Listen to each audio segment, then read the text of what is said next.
안녕하세요. 저는 올해 30대 중반인 남자입니다. 지금 딸과 아내와 함께 살고 있어요. 얼마 전까지만 해도 저희 가정이 위태위태했는데 지금은 고비를 넘기고 화목하게 살고 있답니다. 사실은 지금까지도 열심히 노력하고 있는데요. 저희 집안에 어떤 일이 일어났었는지 여러분들께 알려드리려고 합니다. 저의 이야기를 하기 위해서는 저와 아내가 어떻게 만났는지부터 설명을 드려야겠네요. 아내와 저는 대학교 때 만났습니다. 같은 대학교를 다니고 있었고, 아내는 워낙 예쁘고 공부도 잘해서 인기가 많았어요.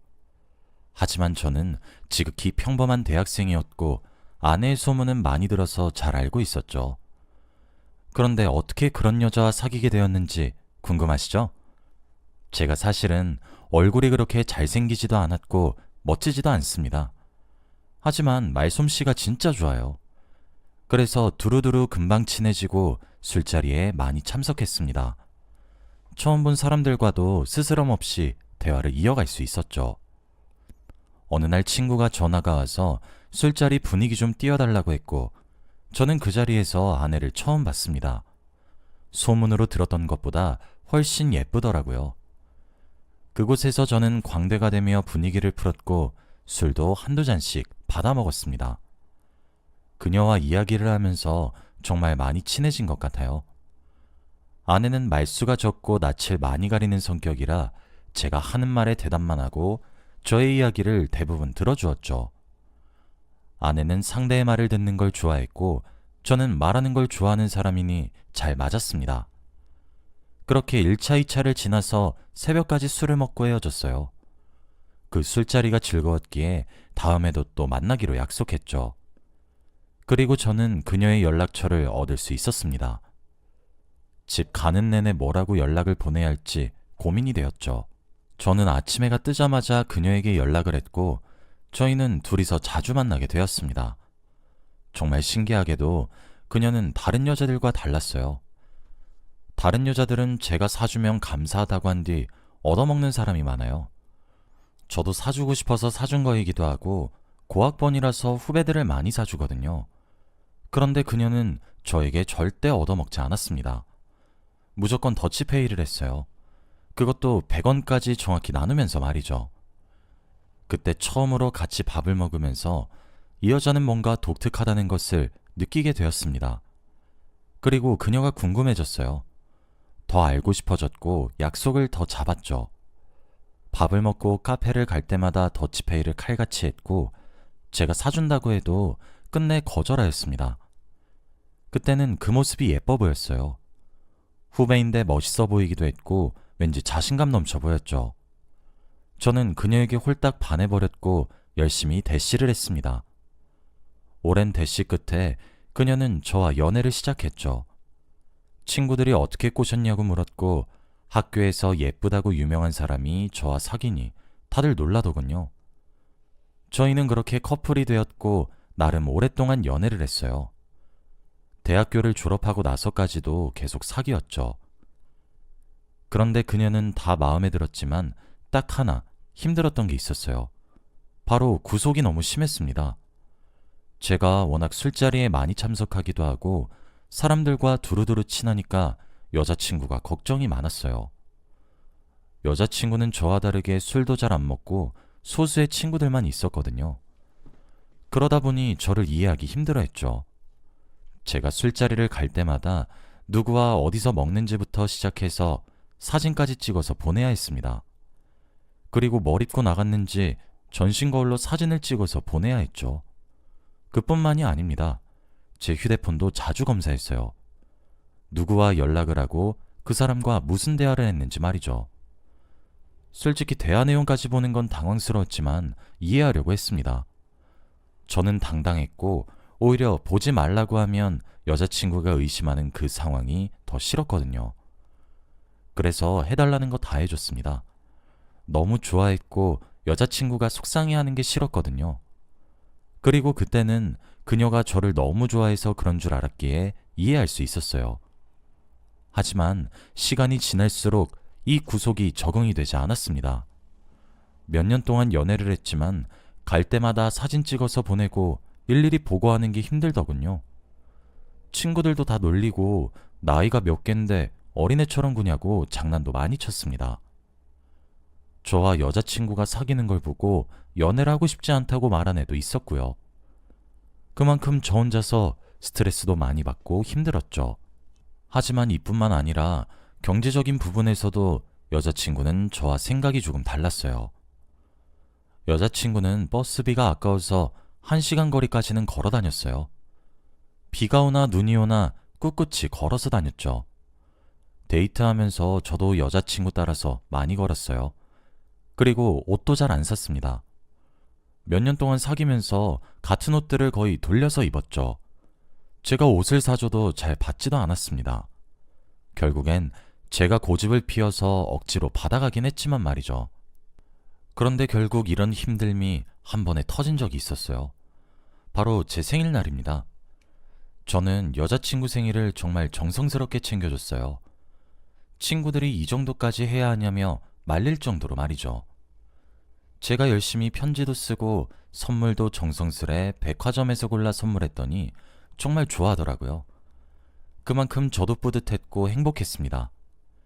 그리고 몇 달 뒤 제 생일이었어요. 원래 매년 생일마다 여자친구가 유일하게 큰 돈을 쓰는 날이 바로 제 생일이에요. 그만큼 저도 기대를 많이 했고 여자친구가 어떤 선물을 준비했을지 궁금했죠. 며칠 전부터 여자친구가 생일날 기대하라며 으름장을 놓았기 때문에 설레할 수밖에 없었어요. 기다리고 기다리던 생일날이 되었고 여자친구는 짠 하며 생일 선물을 주었습니다. 그런데 선물을 보고 표정 관리가 되지 않았어요. 바로 여자친구가 손수 접은 종이약 1000마리를 주었거든요. 큰 유리병에 담긴 종이약들을 보는데 표정이 굳어졌습니다. 아무 말도 나오지 않았고 멍하니 그 유리병만 보고 있으니 여자친구도 오히려 놀라 있어요. 자신이 예상한 반응이 아니어서 실망한 듯 보였고 저희 사이에는 정적이 흘렀습니다. 뒤늦게 여자친구한테 너무 고맙고 감동받았다고 말을 했고 여자친구는 뿌듯해했어요. 며칠 동안 저를 생각하며 정성스레 접었다고 했죠. 종이약 1000마리를 선물로 받을 거라고는 한 번도 생각을 안 해봤는데 이렇게 막상 받으니까 기분이 되게 묘하더라고요. 그래도 항상 생일날 큰돈을 서로 써왔는데 이렇게 되돌아오니 조금 섭섭하긴 했습니다. 여자친구는 지금까지 같이 보낸 생일 동안 가장 마음에 드는 선물이지? 라며 저보다 더 좋아했고 저는 그 대답에 그렇다고 말할 수밖에 없었죠. 그때 생일날은 온통 머릿속에 종이약 생각밖에 없었고 여자친구와 노는데 잘 집중하지 못했습니다. 어딜 가도 계속 딴 생각 중인 게 여자친구에게도 보였나 봐요. 결국 집에 데려다 주는 길에 저에게 혹시 화난 일이 있냐고 물어보는 겁니다. 그때 저는 말을 해야 할지 말아야 할지 정말 고민이 됐어요. 솔직히 저를 구속하고 경제적인 부분에서 생각 차이가 나는 게 많이 힘들었거든요. 그래서 한 번이라도 힘들다고 말을 해야 할 것 같았습니다. 사귀는 몇 년 동안 계속 여자친구의 요구를 잘 들어주었기 때문에 한 번쯤은 제 마음을 솔직하게 말하고 싶었거든요. 그래서 그날 밤에 여자친구에게 그동안 너무 힘들었다고 말을 했어요. 저를 구속하는 일이 일상생활에 많이 지장이 있고 경제적인 부분은 조금 맞추어 주었으면 좋겠다고 말이죠. 그런데 여자친구의 반응은 의외였습니다. 실망하고 서운해할 줄 알았던 여자친구는 자신의 비밀스러운 이야기를 하기 시작했거든요. 사귀는 몇 년 동안 한 번도 들어본 적 없는 여자친구의 과거사를 듣게 되었습니다. 여자친구는 우선 저에게 그동안 몰라서 너무 미안하다고 했고 어렸을 때 집안이 너무 가난해서 이렇게라도 절약하는 게 습관이 되었다고 해요. 항상 아버지가 티끌모아 태산이 된다는 말을 해주셨다고 합니다. 그래서 걸어다니고 돈을 절약하는 인생을 평생 살다 보니 당연하다고 생각했다고 하더군요. 한 번도 들어본 적이 없었던 여자친구의 가정사를 들으니까 마음이 약해졌습니다. 그 이야기를 듣고 여자친구를 이해할 수 있게 되었고 제가 조금 힘들더라도 감수하기로 했어요. 그리고 그날 이후 저희의 사이는 전보다 더 좋아졌습니다. 저는 여자친구가 왜 이렇게까지 검소한지 이유를 알게 되었으니 그녀의 행동을 이해할 수 있었어요. 저희의 사이가 좋고 연애도 오래 했으니 결혼을 하기로 결정했습니다. 이런 여자와 결혼을 하면 너무 행복할 것 같았거든요. 둘 다 나이도 어느 정도 찼고 결혼 정년기였기 때문에 저희는 속전속결로 결혼을 했습니다. 주위에 축하도 엄청 많이 받았고 너무 행복했어요. 사랑하는 여자와 단둘이서 사니까 이보다 좋은 건 없을 것 같더라고요. 그래서 그런지 결혼한 지 얼마 되지 않아 저희에게 좋은 소식이 들려왔습니다. 바로 아내가 임신을 하게 되었어요. 신혼을 조금 즐기고 아이를 가질 계획이었지만 사이가 워낙 좋다 보니 뜻대로 되지 못했죠. 하지만 임신 소식을 듣고 저는 세상을 다 가진 듯 행복했고 이제 아이와 함께 살아갈 미래를 꿈꿨어요. 아내도 임신 기간 내내 항상 조심해야 하면서 아이를 기다렸고 저는 아내가 먹고 싶다고 하는 게 있다면 자다가도 벌떡 일어나서 밖으로 나갔습니다. 그만큼 아이와 아내를 소중히 여겼어요. 임신 기간 내내 아내도 좋아했고 드디어 출산을 얼마 남겨놓지 않게 되었습니다. 아내가 만삭이 되어가니 너무 힘들어했고 그 옆에서 지켜본 제가 더 마음이 아팠어요.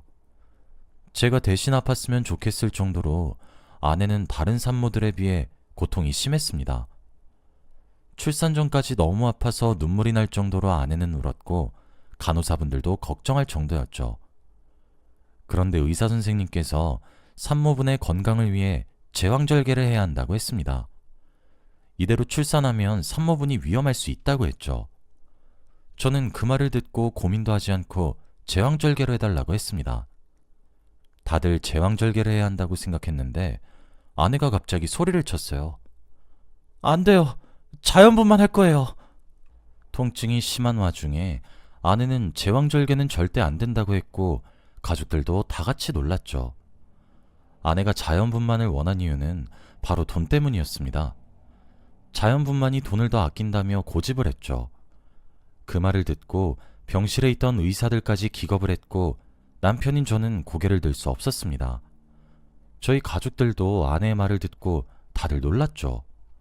하지만 의사는 선택의 여지가 없다고 했고 제왕절개를 했습니다. 제왕절개를 하지 않으면 생명에 위험이 있다고 했거든요. 아내는 수술방에 들어가서까지 자연분만을 소리쳤지만 어쩔 수 없었습니다. 결국 제왕절개를 통해 아이를 출산했는데 저를 혼냈어요.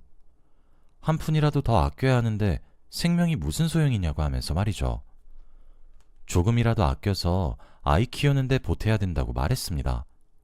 저는 할 말이 없었고 아내는 며칠 동안이나 제왕절개 때문에 돈 없다는 말을 달고 살았어요.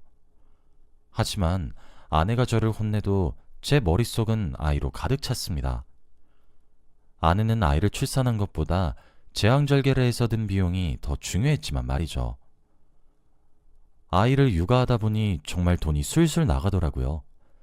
나름 좋은 직장을 다니고 있고 월급도 많은 편이었는데 당황스럽긴 했습니다.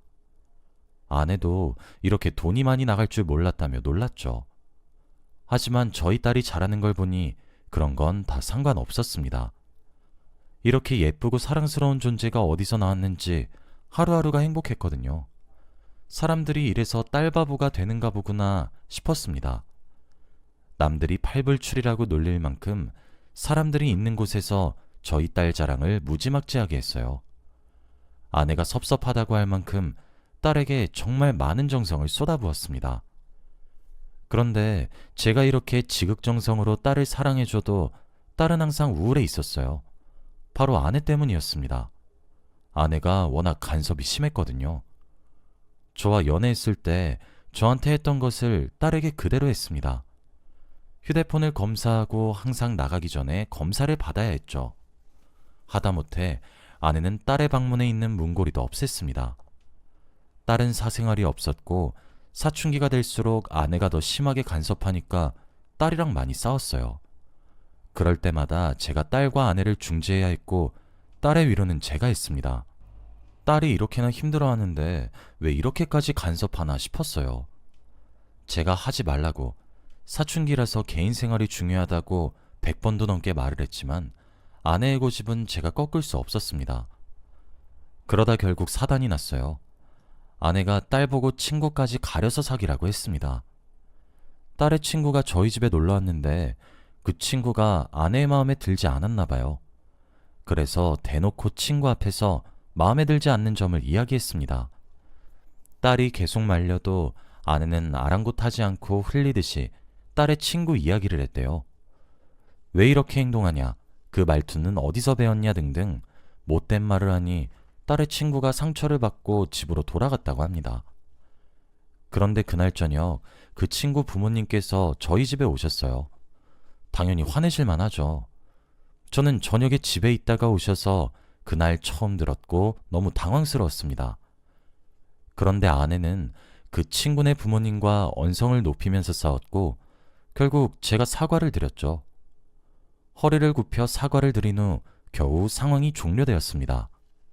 그 친구네 부모님이 돌아가시고 아내에게 화를 냈어요.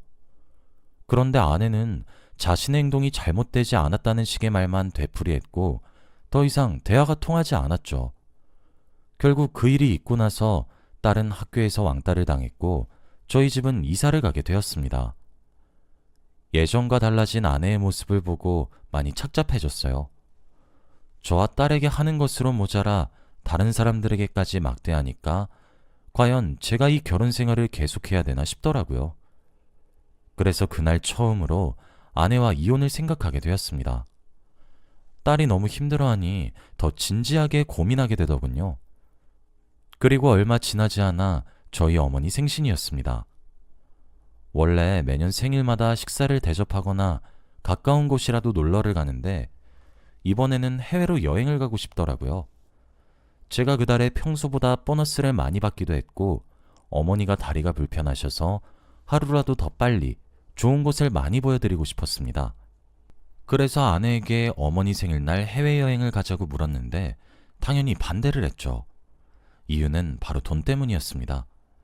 그래서 결국 비용을 다 지불하기로 했죠. 조금 많이 쓰긴 했지만 가족여행을 한 번도 가본 적이 없어서 처음으로 가보고 싶긴 했어요. 그래서 짧은 기간이지만 가까운 해외로 갔습니다. 그런데 아내는 거기서도 돈을 아꼈어요. 저는 여행을 가면 그래도 그 나라의 문화를 다 접해봐야 된다고 생각해서 여행을 다닐 때는 돈을 아끼지 않는 편입니다. 그런데 아내는 저와 정반대였어요. 저는 현지 음식도 많이 먹어보고 관광도 많이 해봐야 된다고 생각했는데 아내는 호텔에서 한 발짝도 나오지 않았습니다. 이거 방값이 얼만데 1분이라도 더 있어서 뽕 뽑아야지 라며 호텔에 계속 있겠다고 했죠. 집에서 마음대로 못 트는 에어컨도 빵빵하게 틀고 물도 많이 썼습니다. 그런데 이뿐만이 아니었어요. 현지 음식을 전혀 먹지 않았거든요. 저희 가족들은 계속 식당에 가면서 유명한 음식들을 먹었지만 아내는 집에서 싸온 컵라면과 밥을 먹었습니다. 정말 충격적이었어요. 가족들도 아내의 고집에 놀랐죠. 아내는 엄한데 돈 쓰지 말라며 같이 먹자고 했습니다. 아내가 그럴 때마다 원래 저는 같이 먹어줬어요. 항상 말을 잘 듣는 남편이었거든요. 그런데 그때는 도저히 참을 수 없었습니다. 호텔에서 나가 먹으려고 했는데 아내는 계속 붙잡았고 결국 전 식당으로 갔어요. 제가 한 번도 고집을 피우면서 굳세게 나간 적이 없으니 아내가 당황하는 것 같았습니다. 결국 아내 혼자 호텔에 버려두고 저희 가족들은 나가서 맛있는 음식을 먹었죠.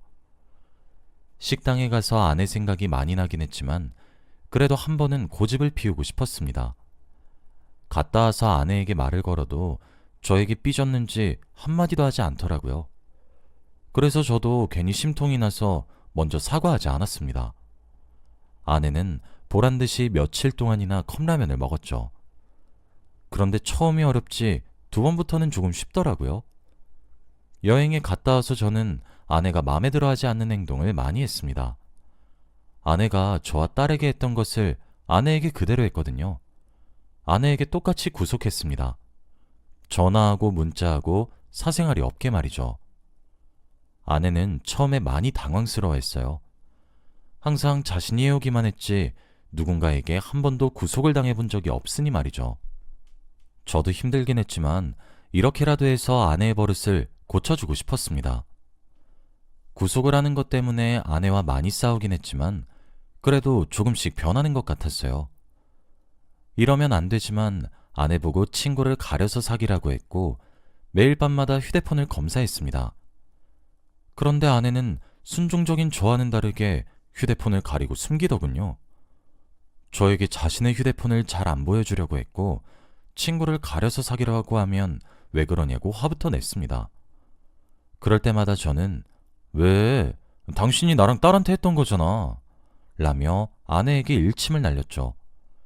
제가 이 말을 하면 아내는 할 말이 없었는지 아무 말이 없었습니다. 저는 이 짓을 반년 동안이나 했어요. 평생 누군가에게 이렇게 집착해 본 적이 없는데 아내 버릇을 고치려고 정말 많이 노력했습니다. 그런데 정말 신기하게도 이게 먹혔어요. 아내는 이제 제발 그만하라고 정신 차렸다고 저에게 말을 했고 정말로 저와 딸에게 예전만큼의 집착을 하지 않았습니다. 그리고 돈을 아끼려고 하는 것도 많이 줄어들었고요. 집착이 아예 없어지진 않았지만 그래도 예전에 비하면 많이 줄었어요. 정말 신기하고 놀라운 거 있죠? 역시 눈에는 눈, 이에는 이라는 말이 괜히 있는 게 아닌 것 같습니다. 지금 생각해도 정말 대단한 것 같아요. 얼마 전까지 아내와 이혼까지 생각할 정도로 심각했는데 지금은 그래도 숨통이 트이는 삶을 살고 있어요. 딸도 너무 행복해하고 다시 방문에 문고리도 달았습니다. 너무 섣부르게 이혼을 하지 않아서 정말 다행이라고 생각해요. 지금은 저희 3명 행복하게 살고 있어요. 아내가 조금이라도 다시 예전으로 돌아갈 것 같은 기미가 보이면 제가 항상 그럼 나도 똑같이 한다 라고 말을 합니다. 그럴 때마다 아내는 하려던 행동을 멈추죠. 다들 저처럼 집착이 너무 심한 배우자를 만나게 된다면 제가 썼던 방법을 써보시길 바랍니다. 저는 정말 탁월한 효과가 있었어요. 다들 저희 이야기를 들어주셔서 감사합니다.